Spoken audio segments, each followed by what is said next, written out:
ಶ್ರೀ ಗಣೇಶಾಯ ನಮಃ. ಶ್ರೀ ಗುರುಭ್ಯೋ ನಮಃ. ಶ್ರೀ ಸರಸ್ವತ್ಯೈ ನಮಃ. ಶ್ರೀಮಾತ್ರೇ ನಮಃ. ಸರ್ವಮಂಗಳಮಾಂಗಲ್ಯೇ ಶಿವೆ ಸರ್ವಾರ್ಥಸಾಧಿಕೆ ಶರಣ್ಯೇ ತ್ರ್ಯಂಬಕೆ ಗೌರಿ ನಾರಾಯಣಿ ನಮೋಸ್ತುತೆ. ಎಲ್ಲರಿಗೂ ನಮಸ್ಕಾರಗಳು. ಆತ್ಮೀಯರೇ, ದೇವಿ ಮಾಹಾತ್ಮೆ ಶ್ರವಣ ಯಜ್ಞದಲ್ಲಿ ಪ್ರಥಮ ಚರಿತ್ರೆ. ಬ್ರಹ್ಮದೇವ ನಾರಾಯಣನಿಗೆ ನಿದ್ರಾರೂಪದಲ್ಲಿ ಆವರಿಸಿರಬಹುದಾದಂಥ ಭಗವತಿಯನ್ನ ಸ್ತೋತ್ರ ಮಾಡುತ್ತಿದ್ದಾನೆ ಅಂತ ಹೇಳುವ ಆ ಸ್ತೋತ್ರಮಾಲೆಯಲ್ಲಿ ಈಗ ತ್ವಮೇವ ಸಂಧ್ಯಾ ಸಾವಿತ್ರಿ ತ್ವಂ ವೇದ ಜನನೀ ಪರಾ, ಅಮ್ಮ ನೀನೇ ಸಂಧ್ಯಾ ಅಂತ ಅಮ್ಮನನ್ನು ಹೇಳುತ್ತಿದ್ದಾನೆ. ಸಂಧ್ಯಾ ಅಂತಂದರೆ ದಿವಸಸ್ಯೇಚ ರಾತ್ರೇಚ ಸಂಧಿಹಿ ಸಂಧ್ಯೇತಿ ಗೀಯತೆ, ಸ ಉಪಾಸ್ಯಾತ್ ಸ ದ್ವಿಜರ್ಯತ್ನ ಸ್ಯಾಪ್ತೈಹಿ ವಿಶ್ವಂ ಉಪಾಸಿತಂ ಅಂತ ಹೇಳ್ತಾರೆ. ಹಗಲು ಕಳೆದು ರಾತ್ರಿ ಆರಂಭವಾಗುವಂಥ ಆ ಸಂಧಿಕಾಲವನ್ನು ಸಾಯಂ ಸಂಧ್ಯಾ ಅಂತ ಕರೀತಾರೆ.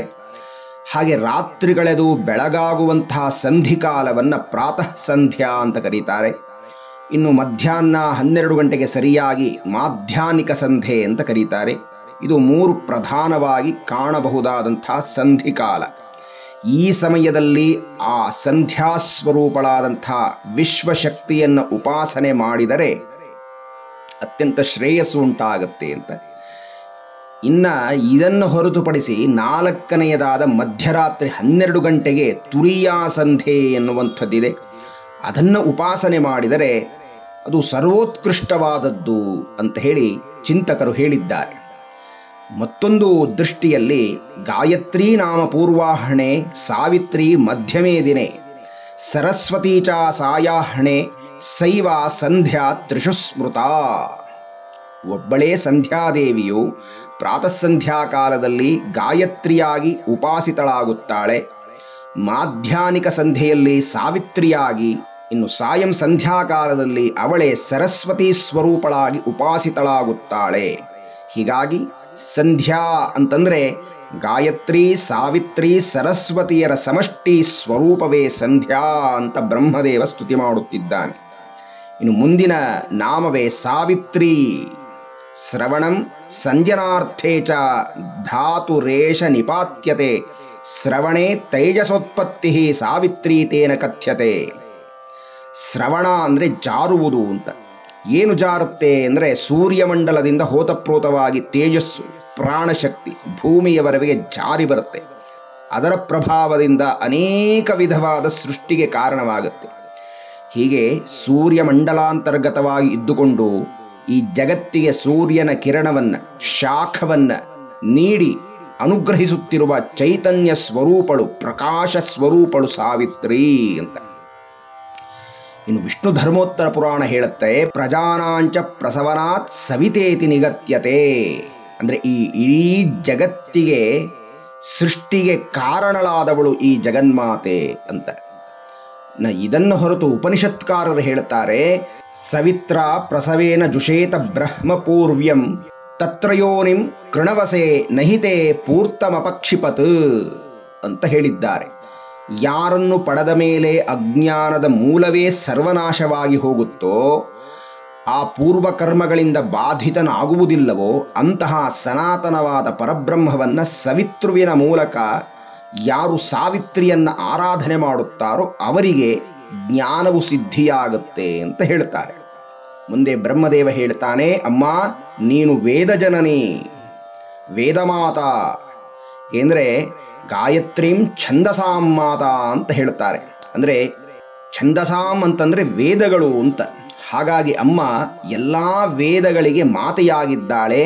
ಅಮ್ಮ ನೀನೇ ಗಾಯತ್ರಿ ಸ್ವರೂಪಳಾಗಿದ್ದೀಯ ಮಾತಾ ಅಂತ ಹೇಳಿ ಶ್ರುತಿಗಳೂ ಸಹ ಪರೇ ಅಸ್ಯ ಮಹತೋ ಭೂತಸ್ಯ ನಿಶ್ವಸಿತಮೇತತ್ ಋಗ್ವೇದೋ ಯಜುರ್ವೇದ ಸಾಮವೇದೋ ಅಥರ್ವ ಅಂಗೀರಸಃ ಇತಿಹಾಸಃ ಪುರಾಣಾಂ ವಿದ್ಯಾ ಉಪನಿಷದ ಶ್ಲೋಕ ಸೂತ್ರಾಣ್ಯನುವ್ಯಾಖ್ಯಾನಿ ಅನ್ಯಾಸಿ ಏತಾನಿ ಸರ್ವಾನ್ ವಿಶ್ವಸಿತಾನಿ ಅಂತ ಉಪನಿಷತ್ಕಾರರು ಹೇಳಿದ್ದಾರೆ.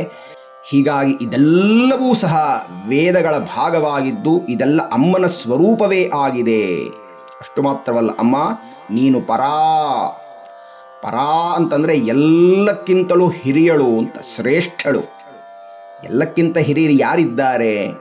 ಆ ಜಗನ್ಮಾತೆಯೇ, ಪರಬ್ರಹ್ಮ ಸ್ವರೂಪಳೇ ಅಂತ ಮುಂದೆ ವರ್ಣನೆ ಮಾಡುತ್ತಾ ಬ್ರಹ್ಮದೇವ ಹೇಳ್ದ, ತ್ವಯೈತದ್ಧಾರ್ಯತೆ ವಿಶ್ವಂ ತ್ವಯೈತತ್ ಸೃಜ್ಯತೆ ಜಗತ್ ತ್ವಯೈತತ್ ಪಾಲ್ಯತೆ ದೇವಿ ತ್ವಮತ್ಸ್ಯಂತೆ ಚ ಸರ್ವದಾ. ಹೇ ಜಗನ್ಮಾತೆ, ನೀನೇ ಈ ಜಗತ್ತನ್ನು ಧರಿಸಿರುವೆ. ಹೀಗೆ ಧರಿಸಿರುವ ನೀನು ಈ ಜಗತ್ತನ್ನು ಸೃಷ್ಟಿ ಮಾಡಿ ಪಾಲನೆ ಮಾಡಿ ಲಯವನ್ನೂ ಮಾಡಿಕೊಳ್ತಾ ಇದ್ದೀಯ. ಇಲ್ಲಿ ಲಯ ಅನ್ನುವ ಬದಲು ತ್ವಮತ್ಸ್ಯಂತೆ ಅಂತ ಹೇಳಿದ್ದಾನೆ. ಅಂದರೆ ತಿನ್ನುವವಳು ಅಂತ, ನುಂಗುವವಳು. ಅಮ್ಮ ಈ ಇಡೀ ಬ್ರಹ್ಮಾಂಡವನ್ನು ಒಂದೇ ಒಂದು ಕಬಳವನ್ನಾಗಿ ನುಂಗು ಬಿಡುತ್ತಾಳಂತೆ. ಹಾಗಾಗಿ ಅಮ್ಮನನ್ನು ಮಹಾಗ್ರಾಸ, ಮಹಾಶನ ಅಂತ ಹೇಳಿ ಕರೆದಿದ್ದಾರೆ. ಅಂದರೆ ಈ ಮೂರನ್ನೂ ಮಾಡುವ ಸಾಮರ್ಥ್ಯ ಯಾರಿಗಿದೆ ಅಂತಂದರೆ ಪರಬ್ರಹ್ಮಶಕ್ತಿಗೆ ಮಾತ್ರ ಸೃಷ್ಟಿ ಸ್ಥಿತಿ ಲಯಾದಿಗಳನ್ನು ಮಾಡುವ ಶಕ್ತಿ ಇದೆ. ಅದನ್ನೇ ಪರಬ್ರಹ್ಮ ಎಂದು ಭಾವಿಸಬೇಕು ಅಂತ ಹೇಳಿ ಉಪನಿಷತ್ತು ಈ ಮಾತನ್ನು ಹೇಳುತ್ತೆ. ಯಥೋವಾ ಇಮಾನಿ ಭೂತಾನಿ ಜಾಯಂತೆ ಯೇನ ಜಾತಾನಿ ಜೀವಂತಿ ಯತ್ ಪ್ರಯಂತ್ಯಭಿಸಂವಿಶಂತೀತಿ ತದ್ವಿಜಿಜ್ಞಾಸಸ್ವ ತದ್ಬ್ರಹ್ಮೇತಿ ಅಂತ ಹೇಳಿ ಉಪನಿಷತ್ತಿನಲ್ಲಿ ಹೇಳಿದ ವಾಕ್ಯವನ್ನೇ ಬ್ರಹ್ಮದೇವ ಅಮ್ಮನನ್ನು ಹೀಗೆ ಸ್ತೋತ್ರ ಮಾಡುತ್ತಿದ್ದಾನೆ ಅಂತ.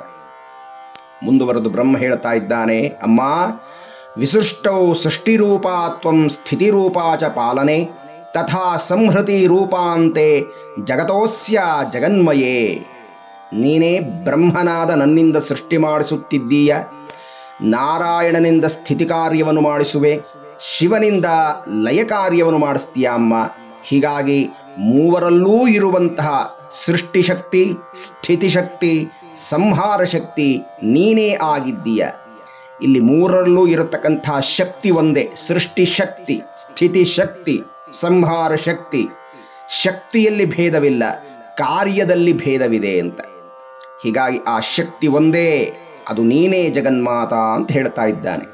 ಇದೇ ಅರ್ಥವನ್ನು ಲಲಿತಾ ಸಹಸ್ರನಾಮದಲ್ಲಿ ವಾಗ್ದೇವತೆಗಳು ಹೇಳ್ತಾ ಇದ್ದಾರೆ. ಸೃಷ್ಟಿಕರ್ತ್ರಿ ಬ್ರಹ್ಮರೂಪ ಗೋಪ್ತ್ರಿ ಗೋವಿಂದರೂಪಿಣಿ ಸಂಹಾರಿಣಿ ರುದ್ರರೂಪ. ಒಬ್ಬಳೇ ಪರಬ್ರಹ್ಮಶಕ್ತಿ ಈ ಎಲ್ಲವನ್ನು ಮಾಡುತ್ತಿದ್ದಾಳೆ ಅಂತ. ಮುಂದುವರೆದು ಬ್ರಹ್ಮ ಹೇಳ್ತಾನೆ, ಅಮ್ಮ ನೀನು ಮಹಾವಿದ್ಯಾ, ಮಹಾಮಾಯ, ಮಹಾಮೇಧ, ಮಹಾಸ್ಮೃತಿ, ಮಹಾಮೋಹ ಚ ಭಗವತಿ ಮಹಾದೇವಿ ಮಹಾಸುರಿ. ಅಮ್ಮ ನೀನು ಮಹಾವಿದ್ಯಾ. ವಿದ್ಯೆಗಳಲ್ಲೆಲ್ಲ ಉತ್ಕೃಷ್ಟವಾದ ವಿದ್ಯೆ ಯಾವುದು ಅಂದರೆ ವೇದಾಂತ ವಿದ್ಯೆ, ಉಪನಿಷದ್ ವಿದ್ಯೆಗಳು ಅಂತ. ಹೀಗಾಗಿ ಅಮ್ಮ ಮಹಾವಿದ್ಯೆ ಅಂತನಿಸಿದ್ದಾಳೆ. ಅಂದರೆ ಈ ವೇದಾಂತಗಳಲ್ಲಿ ಪ್ರತಿಪಾದ್ಯಳಾದ ಪರಬ್ರಹ್ಮ ವಸ್ತು ಜಗನ್ಮಾತೆ, ನೀನು ಮಹಾವಿದ್ಯಾ ಸ್ವರೂಪಿಣಿ, ಬ್ರಹ್ಮವಿದ್ಯಾ ಸ್ವರೂಪಿಣಿ ಅಂತ. ಇನ್ನು ಮಹಾಮಾಯ, ಮಹಾಮಾಯ ಅಂದರೆ ಎಲ್ಲವನ್ನ ತನ್ನ ಅಧೀನದಲ್ಲಿ ಇಟ್ಟುಕೊಂಡು ಈ ಜಗತ್ತನ್ನು ನಡೆಸುತ್ತಿರುವಂಥ ಶಕ್ತಿ ನೀನು ಅಂತ. ಈಗಾಗಲೇ ಮಹಾಮಾಯ ಅನ್ನುವುದನ್ನು ಹಿಂದಿನ ಉಪನ್ಯಾಸಗಳಲ್ಲಿ ಚಿಂತನೆ ಮಾಡಿದ್ದೇವೆ. ಇನ್ನು ಅಮ್ಮ ನೀನು ಮಹಾಮೇಧ. ಮೇಧ ಅಂದರೆ ಬುದ್ಧಿಶಕ್ತಿ ಅಂತ. ಎಲ್ಲರಲ್ಲಿರಬಹುದಾದ ಬುದ್ಧಿಶಕ್ತಿ ಸಮಷ್ಟಿಯಾಗಿ ಹೇಳುವಾಗ ಮಹಾ ಅಂದರೆ ಅವಳೇ ಎಲ್ಲರಲ್ಲೂ ಇರಬಹುದಾದ ಬುದ್ಧಿಶಕ್ತಿ ಸ್ವರೂಪಿಣಿ. ಯಾದೇವಿ ಸರ್ವಭೂತೇಷು ಬುದ್ಧಿರೂಪೇಣ ಸಂಸ್ಥಿತ ಅಂತ. ಮತ್ತೆ ಅಮ್ಮ ನೀನೇ ಮಹಾಸ್ಮೃತಿ. ಸ್ಮೃತಿ ಅಂತಂದರೆ ನೆನಪಿನ ಶಕ್ತಿ, ಧಾರಣಾ ಶಕ್ತಿ ಅಂತ. ಗೀತಾಚಾರ್ಯ ಹೇಳ್ತಾನೆ, ಸರ್ವಸ್ಯ ಚಾಹಂ ಹೃದಯ ಸನ್ನಿವಿಷ್ಟೋ ಮತ್ತಃ ಸ್ಮೃತಿಜ್ಞಾನಮಪೋಹನಂಚ. ನೀನೇ ಎಲ್ಲರಲ್ಲೂ ಇರಬಹುದಾದ ಸ್ಮರಣಶಕ್ತಿ ಅಂತ ಬ್ರಹ್ಮದೇವ ಹೇಳ್ತಾ ಇದ್ದಾನೆ. ಅಂದರೆ ನಿಜವಾದ ಸ್ಮೃತಿ ಅಂದರೆ ನನ್ನಲ್ಲೇ ಇರಬಹುದಾದ ಬ್ರಹ್ಮ ಪದಾರ್ಥ, ಆ ಆತ್ಮವಸ್ತುವನ್ನು ತಿಳಿದುಕೊಳ್ಳುವುದೇ ಮಹಾಸ್ಮೃತಿ. ಏಕೆಂದರೆ ನಾವು ಅದನ್ನು ಮರೆತು ಬಿಟ್ಟಿದ್ದೇವೆ, ಅದಿದೆ ಎನ್ನುವುದನ್ನೇ ಮರೆತು ಬಿಟ್ಟಿದ್ದೇವೆ. ಅದನ್ನು ಹೊರತು ಇನ್ನೆಲ್ಲದರ ಬಗ್ಗೆ ನೆನಪು ಚೆನ್ನಾಗಿದೆ ನಮಗೆ, ಆದರೆ ಅದು ಪ್ರಯೋಜನವಿಲ್ಲದ್ದು ಅಂತ. ಇನ್ನು ಅಮ್ಮ ನೀನೇ ಮಹಾಮೋಹ. ಮಹಾಮೋಹ ಅಂದರೆ ಜಗತ್ತನ್ನು ನಡೆಸುವಂಥ ಶಕ್ತಿ. ಮಮಕಾರದಿಂದ ಮುಕ್ತರಾದಂತಹ ಆ ಸಜ್ಜನರಿಗೆ ನೀನೇ ಮೋಹದಿಂದ ಉದ್ಧರಿಸುವವಳು. ಮಮಕಾರದಲ್ಲೇ ಒದ್ದಾಡುವವರಿಗೆ ಸಂಸಾರ ಚಕ್ರದಲ್ಲಿ ಮತ್ತೆ ಮತ್ತೆ ಸಿಲುಕುವಂತೆ ಮಾಡುವಂಥವಳು. ಮತ್ತೆ ನೀನೇ ಮಹಾದೇವಿ. ಮಹಾದೇವಿ ಅಂತಂದರೆ ಯಾವ ಯಾವ ದೇವ ದೇವಿಯರು ಇದ್ದಾರೋ ಅವರಲ್ಲಿ ಅಮ್ಮ ಒಬ್ಬಳು ಅಂತ ಹೇಳ್ತಾ ಇಲ್ಲ ಇಲ್ಲಿ. ಆ ಎಲ್ಲ ದೇವ ದೇವಿಯರಿಗೆ ಹಿರಿಯಳಾದವಳು, ಶ್ರೇಷ್ಠಳಾದವಳು, ಸ್ವಾಮಿನಿ ಅಂತ ಕರೆಸಿಕೊಂಡವಳಾದ್ದರಿಂದ ಅಮ್ಮನನ್ನ ಮಹಾದೇವಿ ಅಂತ ಕರೀತಾ ಇದ್ದಾರೆ. ಮತ್ತೆ ಅಮ್ಮ ನೀನು ಮಹಾ ಅಸುರಿ. ಈ ಮಹಾಸುರಿ ಅನ್ನುವುದನ್ನು ಬಹಳಷ್ಟು ಜನ ಒಪ್ಪೋದಿಲ್ಲ. ಈ ಜಾಗದಲ್ಲಿ ಮಹೇಶ್ವರಿ ಅಂತಲೇ ಕರೆದಿದ್ದಾರೆ. ಆದರೆ ದೇವಿಯ ಉಪಾಸಕರು ಹೇಳ್ತಾರೆ ಇಲ್ಲ ಇಲ್ಲ, ಇದು ಮಹಾ ಅಸುರಿ ಅಂತ. ಯಾಕೆ ಬ್ರಹ್ಮದೇವ ಮಹಾ ಅಸುರಿ ಅಂತ ಅಮ್ಮನನ್ನು ಸ್ತೋತ್ರ ಮಾಡುತ್ತಿದ್ದಾನೆ ಅಂತಂದರೆ, ಗಮನಿಸಿ, ಈ ಸೃಷ್ಟಿಯಲ್ಲಿ ದೇವತಾ ಶಕ್ತಿ ಹಾಗೂ ಆಸುರಿ ಶಕ್ತಿ ಎರಡೇ ಇರುವಂಥದ್ದು. ಹಾಗಾದರೆ ಪ್ರಶ್ನೆ, ನಾವು ಯಾರು ಅಂತ. ನಮ್ಮಲ್ಲೂ ದೇವತಾ ಗುಣ ಇದೆ, ನಮ್ಮಲ್ಲೂ ಆಸುರಿ ಗುಣ ಇದೆ ಅಂತ. ಈ ಜಗತ್ತೆಲ್ಲ ಮೂರೂ ಗುಣಗಳಿಂದಲೇ ಸುತ್ತುತ್ತಿರುವಂಥದ್ದು. ದೈವಿ ಗುಣ ಅಂದರೆ ಸತ್ವಗುಣ, ಆಸುರಿ ಗುಣ ಅಂದರೆ ರಜೋಗುಣ, ತಮೋಗುಣ, ಇವರಿಂದ ಕೂಡಿರುವಂಥದ್ದು ಅಂತ. ಹೀಗಾಗಿ ದೈವಿ ಶಕ್ತಿ, ಆಸುರಿ ಶಕ್ತಿ ಎರಡರಲ್ಲೂ ಇರತಕ್ಕಂಥದ್ದು ಒಂದೇ ಶಕ್ತಿ. ನಾವು ಸತ್ಕಾರ್ಯಕ್ಕಾಗಿ ಶಕ್ತಿಯನ್ನು ವಿನಿಯೋಗ ಮಾಡಿದರೆ ದೈವಿ ಶಕ್ತಿ ಆಗುತ್ತೆ. ಲೋಕಕಂಟಕಕ್ಕೋಸ್ಕರವಾಗಿ ನಾವು ಆ ಶಕ್ತಿಯನ್ನು ಉಪಯೋಗ ಮಾಡಿಕೊಂಡ್ರೆ ಅಸುರರಾಗುತ್ತೇವೆ ಅಂತ. ಹೀಗಾಗಿ ಜಗನ್ಮಾತೆ ಎಲ್ಲರಲ್ಲೂ ಇರಬಹುದಾದಂತಹ ಶಕ್ತಿ ಸ್ವರೂಪಳು ಅಂತ. ಮುಂದೆ ಹೇಳ್ತಾನೆ ಬ್ರಹ್ಮದೇವ, ಪ್ರಕೃತಿಸ್ತ್ವಂಚ ಸರ್ವಸ್ಯ ಗುಣತ್ರಯ ವಿಭಾವಿನಿ. ಅಮ್ಮ ನೀನೇ ಮೂಲ ಪ್ರಕೃತಿಯಾಗಿದ್ದೀಯ. ಮೂಲ ಪ್ರಕೃತಿ ಅಂತಂದರೆ ಸೃಷ್ಟಿಗೂ ಪೂರ್ವದಲ್ಲಿ ಎಲ್ಲವೂ ಬೀಜಾವಸ್ಥೆಯಲ್ಲಿ ಇರುತ್ತೆ. ಆ ಬೀಜವನ್ನು ಜಗನ್ಮಾತೆ ತಾನು ಧರಿಸಿರ್ತಾಳೆ. ಇನ್ನು ನಾನು ಈ ಜಗತ್ತನ್ನು ಸೃಷ್ಟಿ ಮಾಡಬೇಕು ಅಂತ ಅಮ್ಮನಿಗೆ ಅನಿಸಿದಾಗ ಗುಣರಹಿತಳಾದ ಆ ಮೂಲ ಪ್ರಕೃತಿಯೇ ಗುಣಸಹಿತವಾಗಿ ಪ್ರಕಟಳಾಗುತ್ತಾಳೆ. ಪ್ರಕೃತಿ ಸ್ವರೂಪದಲ್ಲಿ ತಾನೇ ವ್ಯಾಪಿಸುತ್ತಾಳೆ ಸೃಷ್ಟಿ ಪೂರ್ತಿ ಅಂತ. ಹೀಗಾಗಿ ಅಮ್ಮನೇ ಸೃಷ್ಟಿಗೂ ಪೂರ್ವದಲ್ಲಿ ಮೂಲ ಪ್ರಕೃತಿಯಾಗಿದ್ದು, ಸೃಷ್ಟಿಯಾದ ನಂತರ ಮೂರು ಗುಣಗಳಿಂದ ತಾನೇ ವ್ಯಾಪ್ತಳಾಗಿದ್ದಾಳೆ. ಆದರೆ ಅಮ್ಮ ಗುಣರಹಿತಳು ಮೂಲತಃ ಅಂತ. ಮುಂದೆ ಬ್ರಹ್ಮ ಹೇಳ್ತಾನೆ, ಕಾಲರಾತ್ರಿರ್ ಮಹಾರಾತ್ರಿರ್ ಮೋಹರಾತ್ರಿಶ್ಚ ದಾರುಣ. ಇಲ್ಲಿ ಬ್ರಹ್ಮದೇವ ಅಮ್ಮನ ರಾತ್ರಿ ಸ್ವರೂಪ ಯಾವುದು ಅನ್ನುವುದನ್ನು ಹೇಳ್ತಾ ಇದ್ದಾನೆ. ಶಾಸ್ತ್ರ ಹೇಳುತ್ತೆ, ಹಗಲು ಶಿವಸ್ವರೂಪ, ರಾತ್ರಿ ಅಮ್ಮನ ಸ್ವರೂಪ ಅಂತ. ರುದ್ರೋ ದಿವ ಉಮಾರಾತ್ರಿ ತಸ್ಮೈ ತಸ್ಸೈ ನಮೋ ನಮಃ. ಹೀಗಾಗಿ ಶಕ್ತಿ ಸಂಗಮ ತಂತ್ರಶಾಸ್ತ್ರ ಹೇಳುವ ಪ್ರಕಾರ ರಾತ್ರಿಗಳು ಯಾವುದು ಅನ್ನುವುದು ತುಂಬ ಚೆನ್ನಾಗಿ ವಿವರಣೆಯನ್ನು ಕೊಟ್ಟಿದ್ದಾರೆ. ಬ್ರಹ್ಮದೇವ ಮೊದಲು ಹೇಳುತ್ತಿರುವುದು, ಅಮ್ಮ ನೀನು ಕಾಲರಾತ್ರಿ. ಕಾಲರಾತ್ರಿ ಎಂದರೆ ಯಾವುದು? ದೀಪೋತ್ಸವ ಚತುರ್ದಶ್ಯಾಹ ಕಾಲರಾತ್ರಿಶ್ಚ ಪರ್ವಸ. ಇದು ಆಶ್ವಯುಜ ಮಾಸದ ಬಹುಳ ಚತುರ್ದಶಿಯ ದಿನವಾಗಿದ್ದು ಯಮ ಸಂಬಂಧವಾದ ರಾತ್ರಿಯಾಗಿದೆ ಅಂತ. ಹೀಗಾಗಿ ಈ ಕಾಲ ಯಮನ ಕಾಲ, ಈ ಯಮನ ಲೋಕ ನರಕ.